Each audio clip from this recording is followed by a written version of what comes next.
مولاي صل وسلم دائما ابدا على حبيبك خير الخلق كلهم۔ سورہ بنی اسرائیل کی آیت نمبر 83 کے اندر اللہ پاک ارشاد فرماتا ہے وَإِذَا أَنْعَمْنَا عَلَى الْإِنسَانِ أَعْرَضَ وَنَأَىٰ بِجَانِبِهِ وَإِذَا مَسَّهُ الشَّرُّ كَانَ يَئُوسًا، اور جب ہم کوئی انعام فرماتے ہیں انسان پر تو وہ بجائے شکر کے منہ پھیر لیتا ہے اور پہلو تہی کرنے لگتا ہے، اور جب پہنچتی ہے اسے کوئی تکلیف تو وہ مایوس ہو جاتا ہے۔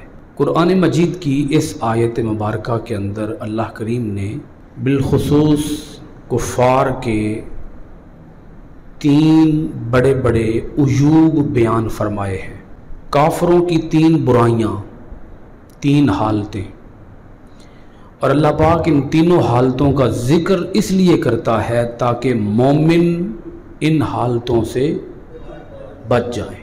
پہلی حالت کافر کی، اللہ پاک فرماتا ہے جب ہم انسان پر کوئی احسان کرتے ہیں، اس کا ایک مطلب یہ بھی ہے کہ اللہ پاک نے یہاں لفظ استعمال کیا ہے انسان، تو اللہ پاک ہر انسان پر انعام فرماتا ہے، ہر انسان پر، خواہ کوئی مومن ہو خواہ کوئی کافر ہو۔ وہ ہندوؤں پر بھی انعام کرتا ہے، سکھوں پر بھی انعام کرتا ہے، یہودیوں پر بھی انعام کرتا ہے، عیسائیوں پر بھی انعام کرتا ہے، اس کے انعام سے باہر تو کوئی بھی نہیں ہے۔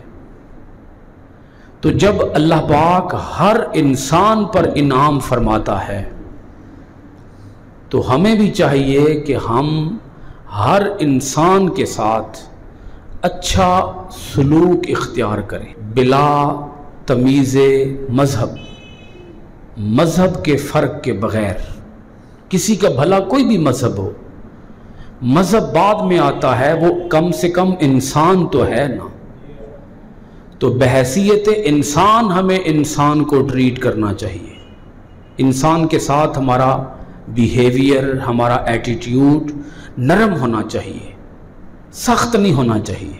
تو اللہ پاک فرماتا ہے کہ جب ہم کسی انسان پر انعام کرتے ہیں تو انسان کیا کرتا ہے؟ اعرض، شکر ادا نہیں کرتا، منہ پھیر لیتا ہے، ونأ بجانبہ، اور پہلو تہی کرنے لگتا ہے۔ آپ 2 لفظ سمجھ لیں، ایک ہے روح گردانی، جس کا مطلب یہ ہے اللہ کے احکام کی خلاف ورزی کرنا، قوانین، اللہ کے قوانین کی مخالفت کرنا۔ اسی طرح دوسرا لفظ تکبر، جب کسی کو مال ملتا ہے، دولت ملتی ہے، جب کسی کے پاس رزق کی، دولت کی فراوانی ہوتی ہے، تو بجائے اس کے کہ وہ اپنے رب کو یاد کرے، وہ رب سے اور دور ہو جاتا ہے اور تکبر کا اظہار کرتا ہے، فخر کا اظہار کرتا ہے، نمود و نمائش سے کام لیتا ہے، ریاکاری سے کام لیتا ہے، دکھلاوے سے کام لیتا ہے۔ اب 2 حالتیں آپ کو سمجھ آ چکی کافروں کی۔ کافر کی ایک حالت کیا ہے؟ جب آسانیوں کا دور رہا، خوشحالی کا دور رہا، ترقی کا دور رہا، تو وہ رب کو بھول گئے اور تکبر سے کام لیا۔ تیسری حالت اب بڑی خاص سمجھنے والی ہے، وَإِذَا مَسَّهُ الشَّرُّ كَانَ يَئُوسًا، اور جب انسان کو کوئی تکلیف پہنچتی ہے تو اس وقت وہ اللہ سے دعا کرتا ہے، اور دعا قبول نہ ہونے کی صورت میں اپنے رب سے مایوس ہو جاتا ہے۔ اللہ سے دعائیں کافر بھی کرتے ہیں، اللہ سے دعائیں مشرک بھی کرتے ہیں، کیونکہ مصیبت کی گھڑی میں ہر کوئی سچے رب کو ہی پکارتا ہے۔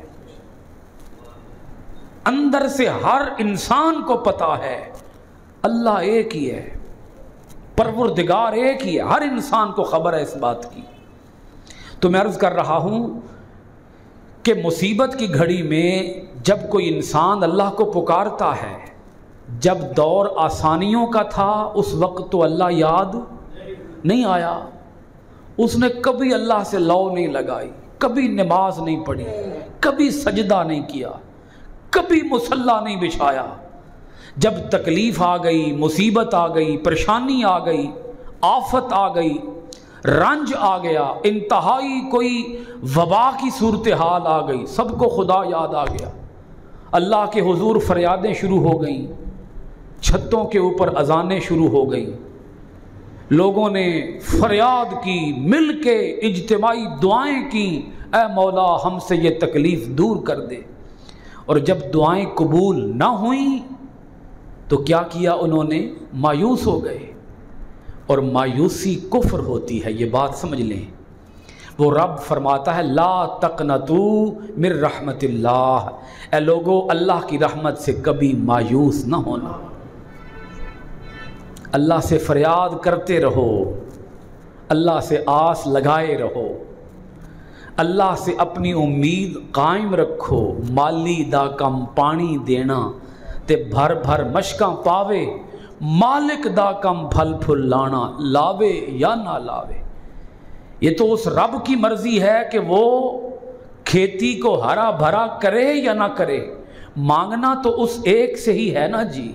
اس ایک کے سوا اگر کوئی اور بھی دینے والا ہے تو مجھے بتائیں، جب ہے ہی کوئی نہیں تو جائیں کس کے پاس؟ تو کبھی بھی اللہ رب العالمین کی بارگاہ سے مایوس نہ ہوں۔ تو وہ رب فرماتا ہے آؤ میں تمہاری دعائیں قبول کروں گا، تم مانگتے رہو، مایوس نہ ہونا، میں دوں گا، میرے ہاں دیر ہے، اندھیر نہیں ہے۔ مولاي صل وسلم دائما أبدا على حبيبك خير الخلق كلهم